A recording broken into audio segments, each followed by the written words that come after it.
Galera, questões da banca Facete, questões em relação a noções morfológicas.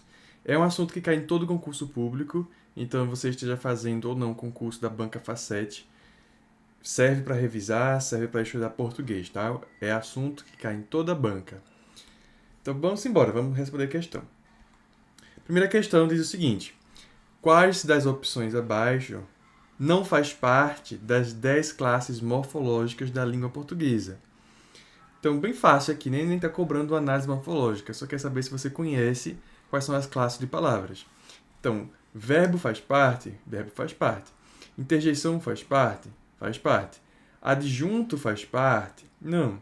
Adjunto não faz parte das classes morfológicas. Adjunto faz parte da análise sintática.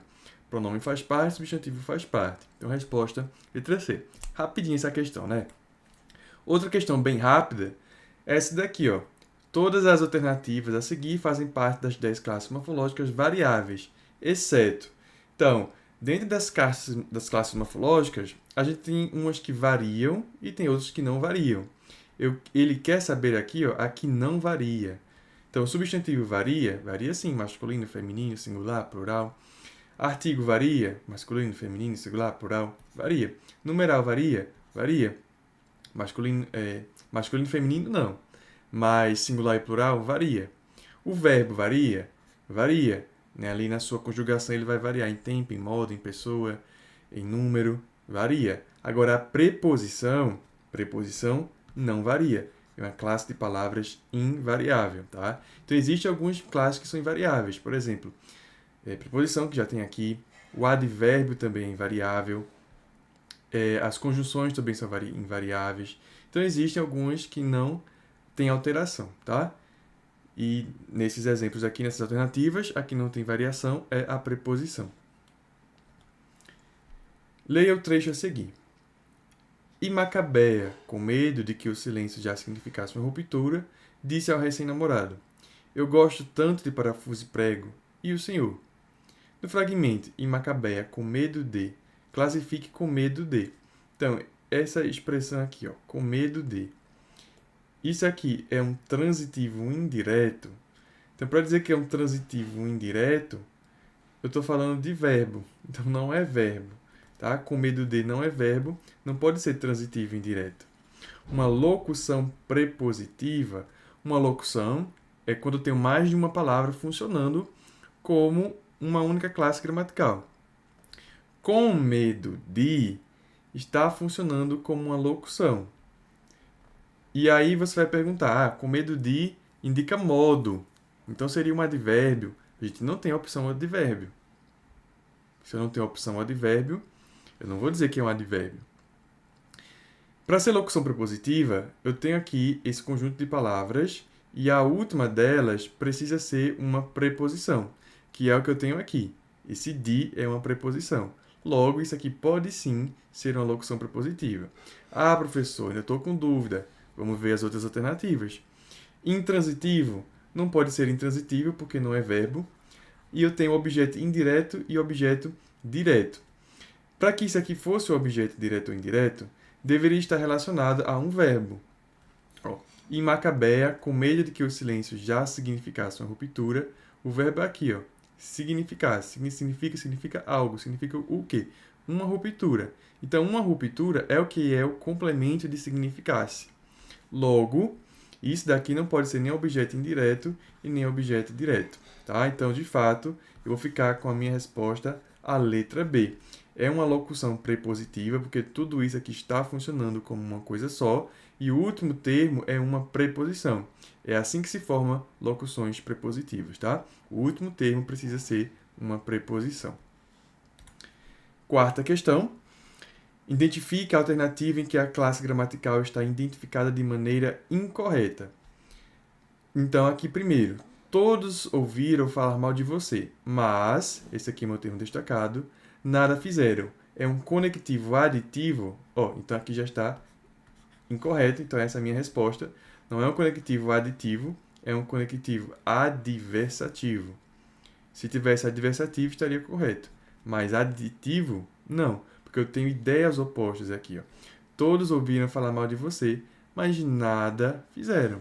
Então, esperava-se que fizesse alguma coisa, mas não fez nada. Isso aqui é uma ideia de oposição, adversativo. Eu preciso de você. De é preposição? Sim. Alguém sabe onde ele veio? Alguém é pronome? Sim, pronome indefinido. Ele fala de uma maneira estranha? É verbo? Sim.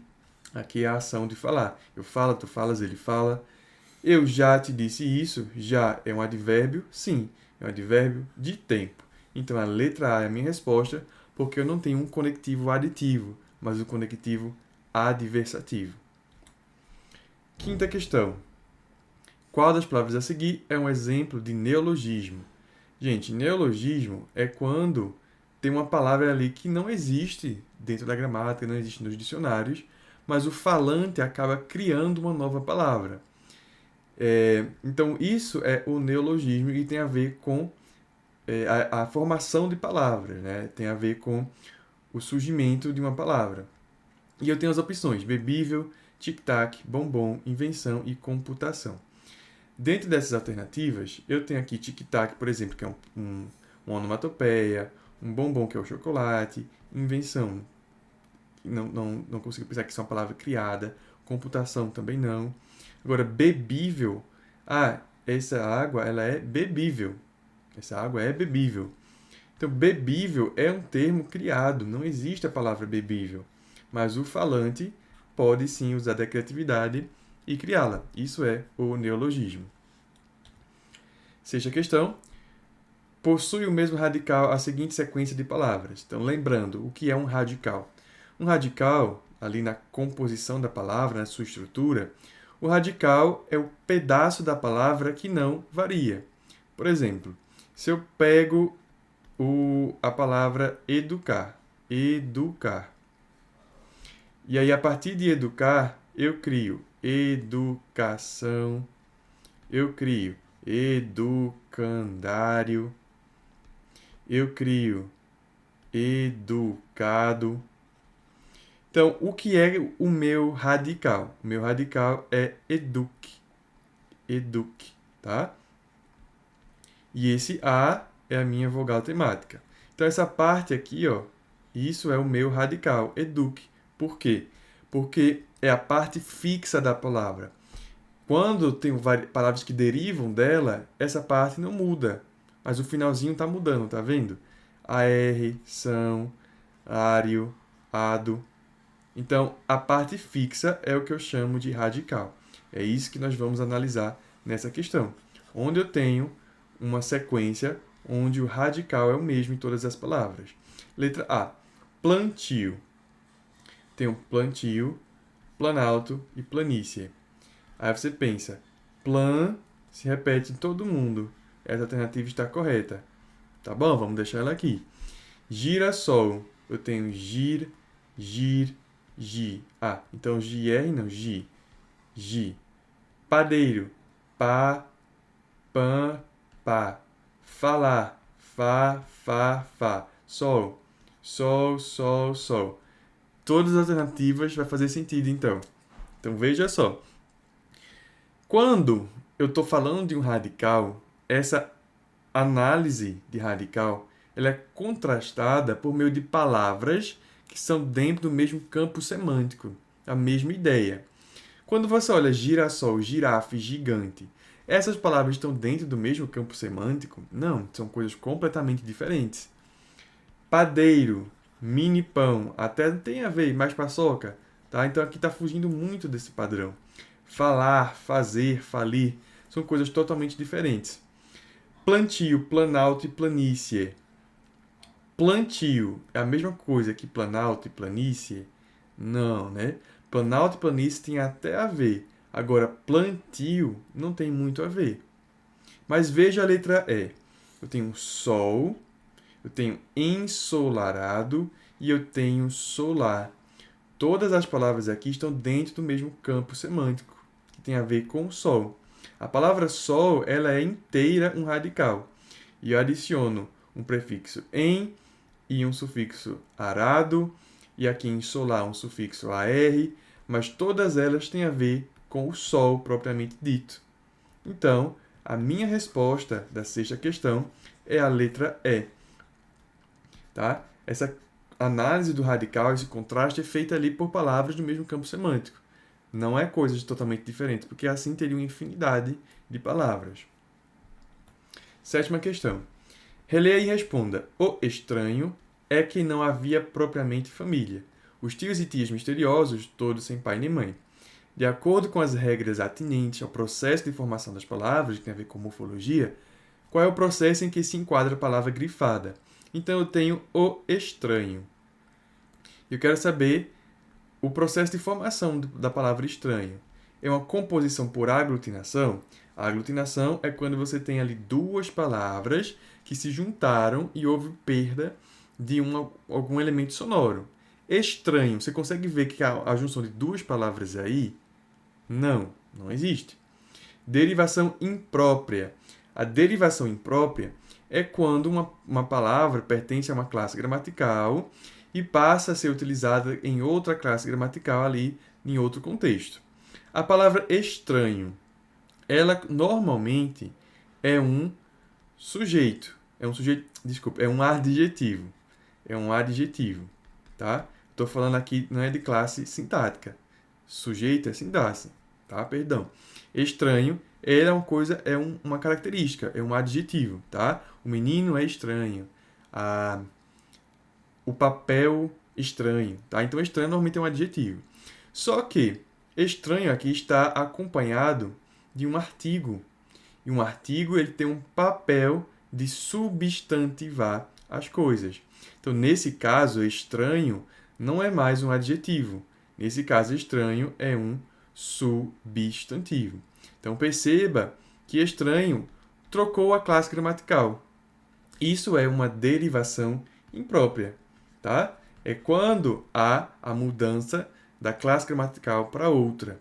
Aqui ele passou de um adjetivo para um substantivo. Derivação imprópria. Derivação regressiva é quando a palavra diminui de tamanho. Normalmente é quando um verbo ele deriva um substantivo abstrato. Por exemplo, cantar é verbo e a partir de cantar surge canto. O substantivo canto surgiu de uma ação, tá? Então, ações dão origem a substantivos abstratos e esses substantivos abstratos eles reduzem o tamanho da palavra original. Aqui eu tinha o final AR, eu tinha 1, 2, 3, 4, 5, 6 letras, e aqui eu tenho 1, 2, 3, 4, 5. Então, o tamanho reduziu. Por isso que eu chamo de derivação regressiva. E a parasintética, quando você tem um prefixo e um sufixo adicionado ali à palavra, só que você não pode retirar nenhum dos dois, porque não vai fazer sentido sem um deles. E a composição por justaposição é quando você tem uma palavra formada por duas palavras e elas estão inteiras ali, como, por exemplo, guarda-chuva. Guarda-chuva é uma coisa só, mas é uma justaposição, porque você tem a palavra guarda e tem a palavra chuva compondo esse substantivo composto. Mas no nosso caso, nós temos uma derivação imprópria. Oitava, releia e responda. Subiu com ele por uma escada íngreme, com o Monte Santo, no esforço sobre-humano, para evitar que seu protegido rolasse escada abaixo. Dê a classe gramatical da palavra em destaque. Íngreme. Íngreme é o quê? Subiu com ele por uma escada íngreme. A escada é íngreme. Íngreme é uma característica da escada. Se é uma característica, é um adjetivo. Escada é substantivo. E adjetivos se relacionam a substantivo. Então, letra A, minha resposta, sem nem pensar muito. 9. Releia e responda. Quando para meus ouvidos, o normal seria peguei emprestado de fulano, ou então emprestamos a ele. De acordo com as normas gramaticais relativas ao processo de formação de palavras, identifique o tipo de processo que se aplica ao termo destacado. O normal. O normal vai ser o quê? É uma derivação parasintética, regressiva, imprópria, justaposição por aglutinação. Já expliquei tudo isso daqui, então vamos só responder, né? Normal, uma coisa que é normal, eu faço ali uma referência a qualquer coisa que receba essa característica. Então, a palavra normal é adjetivo. Porém, normal está junto de um artigo, que esse artigo está substantivando normal. Então, o normal passa aqui a ser um adjetivo abstrato, por causa desse o artigo, então ele passa a ser um substantivo. Então, essa derivação, mais uma vez, é uma derivação imprópria. Letra C, a minha resposta. E a última, para a gente finalizar essa aula, a palavra envergonhada, presente no 5º verso do poema de Adélia Prado, foi formada por. Então, na palavra envergonhada, a gente consegue encontrar vergonha aqui dentro. Não consegue? Se eu consigo encontrar vergonha, eu consigo dizer que em é uma parte adicionada antes, que eu chamo de prefixo, e da é uma parte adicionada depois, que eu chamo de sufixo. Beleza. Quando eu tenho sufixo, prefixo e sufixo, eu preciso ver se eu consigo retirar esses prefixos. Se eu falo apenas envergonha, faz sentido? Faz sentido. Vem com o verbo envergonhar. Ele envergonha a todos. Beleza. Faria sentido se eu esquecesse o prefixo e falasse vergonhada, ela está vergonhada, essa palavra existe? Não existe, tá? Então, no caso, eu não poderia retirar o prefixo. Então, se eu não posso retirar um dos dois, nem prefixo ou o sufixo, se quando eu retiro não faz sentido, eu tenho uma questão de derivação parasintética. Parasintética, porque justamente eu tenho prefixo e sufixo que não podem ser retirados. Caso eu retire, não fará sentido. Agora, se eu conseguisse retirar o prefixo e fizesse sentido, ou se eu retirasse o sufixo e ainda assim fizesse sentido, então os dois casos seria possível retirar, eu teria uma derivação prefixal e sufixal ao mesmo tempo, tá bom? Então, letra D é a minha 10ª questão. Se ficou alguma dúvida, deixa aí nos comentários. Não esquece de entrar no nosso grupo, que o link está na descrição. E fazer parte do nosso curso, também o link está na descrição. Se você está estudando português para concurso, vem com a gente para garantir a sua aprovação. Um grande abraço e até a próxima.